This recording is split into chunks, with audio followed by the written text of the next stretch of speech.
जैसे जैसे आप भगवत मार्ग में आगे बढ़ेंगे तो हो सकता है आप और इंद्रियों को शासन में लेने की चेष्टा करें। हो सकती भी इंद्रिया और शासन में आप देखना न चाहें, सुनना न चाहें, बोलना न चाहें, चखना न चाहें, पर भक्ति का परम विरोधी शत्रु ये काम बख्शने वाला नहीं।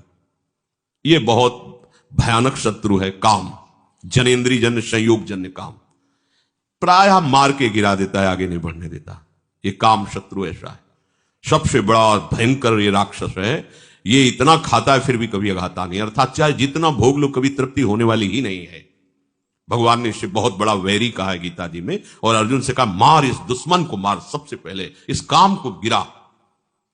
अब आप विचार करके देखो, यदि आप अपने हाथ से ही, अपनी वासना से, अपनी कामना से, अपनी चेष्टा से इस काम का स्वागत करते हैं तो आपकी कहां स्थिति होगी। जबकि इस दुश्मन को दुश्मन मानकर मारना है। अगर इसकी प्रेरणा के अनुसार आप कोई कार्य करते हैं तो आप इसका स्वागत करते हैं। जहां काम है वहां प्रेम का प्रादुर्भाव होना अत्यंत कठिन हो जाता है। हो सकता है प्रेम, क्योंकि भगवान का अंश है, पर इसे त्यागना पड़ेगा। और बहुत सुंदर काम के नाश का उपाय श्री चतुरासी जी की फल स्तुति में वर्णन करते। भाव जल निधि को नाव, काम पावक को पानी। और श्रीमद् भागवत में शुकाचार्य रास पंचाध्याय का फल स्तुति में वर्णन करते हैं कि ये जो ब्रजबधू की रास क्रीड़ा श्री कृष्ण के साथ है, इसका जो गायन करेगा उसका हृदय रोग नष्ट हो जाए। विक्रीडितम ब्रजबधू भिरदम च विष्णु, इस श्लोक में वर्णन किया है। यदि हम प्रभु का स्मरण, प्रभु की लीलाओं का गायन करें तो बहुत जल्दी इस हम काम रोग से बच सकते हैं। इसकी बचने की एक वृत्ति है, युक्ति है। अगर वो आप पास रख लें तो आप बच जाएंगे। वो युक्ति नहीं है तो फिर आपको घसीट ले जाएगा। ये अनुभव की बात कह रहे हैं। कुछ बात होती है जो शास्त्रीय, और उसी का जब अनुभव किया जाता है प्रैक्टिकल उसका, तब वो बात ज्यादा समझ में आती है। इस काम को ये देखा है कि उसका कोई भी आश्रय नहीं होना चाहिए, सहारा नहीं उसको होना चाहिए। अगर आपको लग रहा है कि 1 किलोमीटर जाने के बाद हमारे काम की पूर्ति हो सकती है तो मर गए आप, मारे जाओगे, मारे जाओगे। अगर कोई भी व्यक्ति शरीरधारी इस काम का आश्रय आपके हृदय में है तो आप मारे जाओगे पक्का। हम उस शरीरधारी के पास पहुंच जाएंगे तो इसकी पूर्ति हो जाएगी। तो आप चाहे जितना ना ना ना करते रहो, इसका प्रमथन स्वभाव है, इसका नाम मनमत है। ये मन को ऐसा मथेगा कि आपको वहीं पहुंचना पड़ेगा। पहले कनेक्शन हटाओ। कहीं भी इसके लिए व्यवस्था नहीं होनी चाहिए। आपको अनुभूत बात बता रहे हैं, इसके लिए व्यवस्था नहीं होनी चाहिए। अगर व्यवस्था है तो ये अव्यवस्था फैला देगा। बहुत ही जोरदार विरोधी है, ये छोटा मोटा विरोधी नहीं। ये समझो ये ढहा तो सब ढहा गया, ये गिरा तो पूरा का पूरा पहाड़ गिर जाएगा समझो। इसी पहाड़ के बाद जो है वो प्रेम देश है, जहां प्रवेश किया जाता है। जहां काम तहां राम नहीं, और जहां राम नहीं काम, ऐसा वर्णन किया महापुरुषों ने। ये बहुत बड़ा दुश्मन है। लेकिन दुश्मन कौन मानता है? इसको तो प्रियतम माना जाता है। अंदर से देखो, इसे तो सुख माना जाता है, इसे तो बहुत गुप्त रखा जाता है। अगर इस दुश्मन को दुश्मन के रूप में देख लो तो पहला बाण मार दिया आपने उसके ऊपर, वो ढेर होना शुरू हो जाएगा। दूसरा, कोई संयोग का विधान नहीं रखना है। कोई शरीरधारी से ऐसे संपर्क नहीं रखना है जिसके पास जाने से इस काम की वृत्ति की पूर्ति हो जाए, समझ लेना।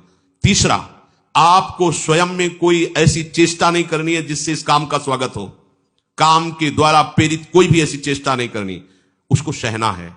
जो सहन करता है वही भक्तिवान होता है। सहत सहत बाढ़ भगति, और इसे सह वही सकता है जिसने भगवान के नाम का आश्रय लिया है, भगवान के चरणों का आश्रय लिया है, प्रियालाल के सांवले गोरे चरणारविंद का आश्रय लिया है। सहना कोई कठिन बात नहीं है उनके लिए जो भगवद आश्रित है।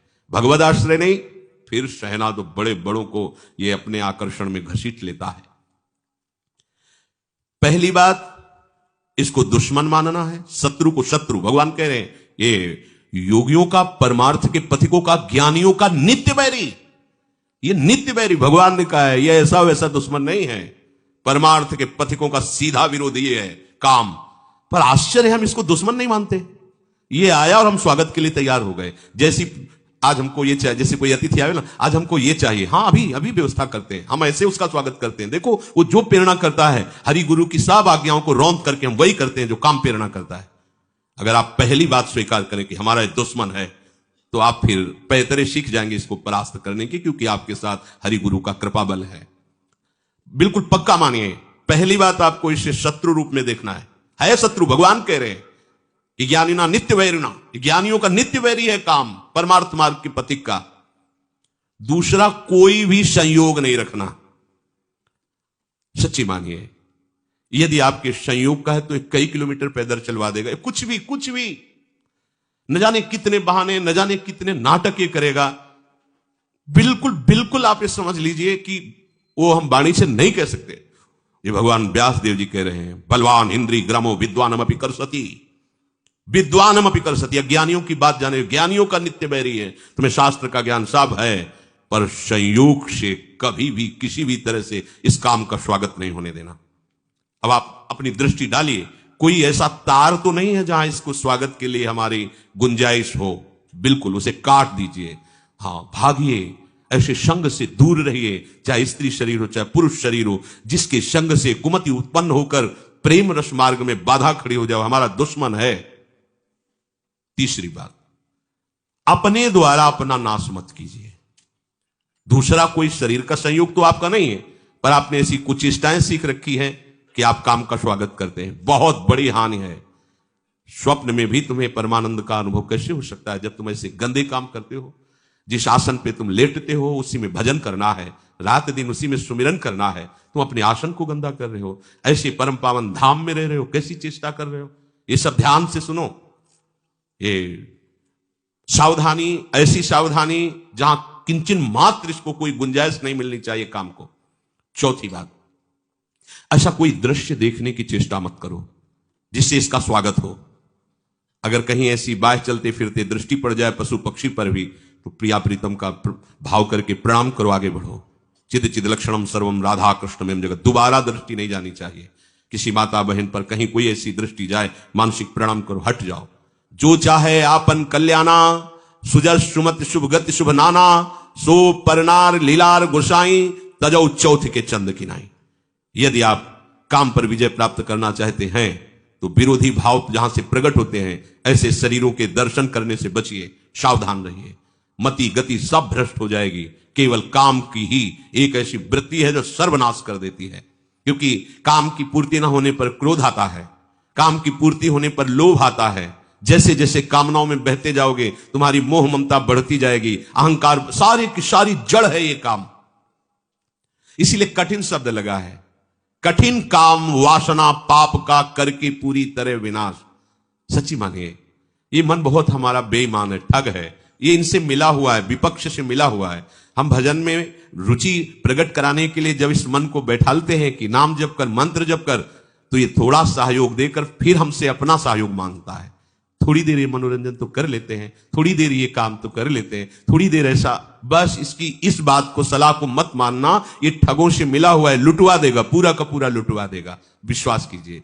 फिर आगे चलकर एक ऐसी स्थिति आती है जिसमें काम का स्फुरण होता है। ऐसे स्फुरण हुआ, शांत हो गया, क्योंकि उसके लिए कोई भी बढ़ावे वाली वस्तु नहीं रह गई। न स्वयं में क्रिया है, न कोई संयोग का विधान है। तो ऐसे स्फुरण हुआ, खान पान या किसी जरा सा क्रम बिगड़ गया, ऐसे स्फुरण हुआ, फिर शांत। फिर जब आनंद की अंदर स्फूर्ति होती है, ये रह ही नहीं जाता है। फिर जब भाव प्रकट होता है तो आसपास विषय बिछा हुआ हो तो भी जैसे भुने हुए चने में कहीं अंकुरण नहीं हो सकता। दिखाई चना वैसा ही देगा आपको, वैसी आकृति वैसा, पर उसे कितना भी खाद पानी लगा दो नहीं। ऐसे ही नहीं स्वात्मा रामम विषय मृग तृष्णाम भ्रमयति। जो आत्मस्वरूप प्रभु का साक्षात्कार किए हुए, उसमें काम वासना का उदय ही नहीं होता है। ऊसर बरसई तृण नहीं जामा, संत हृदय जिमि उपज न कामा। जैसे ऊसर भूमि में कितनी भी जल खाद लगा दो, अंकुरण नहीं हो सकता, ऐसे ही संत हृदय में कभी काम का प्रवेश नहीं हो सकता। पर पहले था, फिर भगवत आश्रय से, भगवत चिंतन से, भगवत कृपा बल से नहीं। ऐसा नहीं कि कोई गर्भ से पैदा होते ही निष्काम, या तो भगवान है या तो भगवत प्राप्त महापुरुष जगत कल्याण के लिए जो आते हैं वो होते हैं। तो अपने को हारना नहीं, क्योंकि अपने पास प्रभु हैं, प्रभु का बल है। कठिन काम वासना, अपने सबसे बड़ी गलती करते हैं। इसको पहली बात दुश्मन नहीं मानते, दूसरी बात इसकी व्यवस्था रखते हैं, तीसरी बात स्वयं क्रिया की चेष्टा करते हैं, चौथी बात हम ऐसे उसके बढ़ाने वाले दृश्य देखते हैं, बातें करते हैं, सुनते हैं। कैसे गलत संस्कार छोटे छोटे बच्चों में है। अभी एक दिन कुछ बच्चे छोटे छोटे मिलने गए थे, तो उनमें हमने पूछा कि तुम्हें कोई गंदी बात, कोई गंदी चेष्टा, कोई गंदे छूने की ऐसी कोई अभी कहीं ऐसा? उन्होंने बोला हाँ ये हमको सिखाता है गंदी बात। खड़ा किया, क्या तुम गंदी बात बोलते हो? बोलो, निर्भय होकर बोलो, तुम्हें डांटेंगे नहीं, तुम्हारे अच्छे के लिए पूछ रहे हैं। ऐसी ऐसी गंदी बातें वो बोल रहा था जैसे बड़ा बुजुर्ग बोल रहा हो। कैसे सीखा? माता पिता को ज्ञान नहीं है, वो अपनी चेष्टाएं, अपनी वार्ता गुप्त नहीं रख पाते, बच्चों के आसपास हैं, वो सुनते हैं कान लगा। छोटे बच्चे, उनके संस्कार बिगड़ रहे हैं। कम से कम बड़े माता पिता को इतना तो भी ध्यान देना चाहिए कि हमारे बच्चे सयाने हो रहे हैं, उनकी बुद्धि का विकास हो रहा है। हम ऐसे एक दृश्य, ऐसी वार्ता उनके सामने उपस्थित ना करें कि उनके आचरण बिगड़ जाए। आपको लग रहा है बच्चा सो रहा है और आप बातें गंदी गंदी कर रहे हो, विलासिता की, वो सब पकड़ रहा है, फिर वो आपस में उन्हीं का प्रैक्टिकल करना चाहता है। छोटे छोटे बच्चे भ्रष्ट होते जा रहे हैं, उनके आचरण नष्ट होते जा रहे हैं। उनके पास देखने की सामग्री ऐसी, सुनने की सामग्री ऐसी। बहुत बड़ा प्रभाव पड़ता है जो हम देखते हैं, सुनते हैं और बोलते हैं।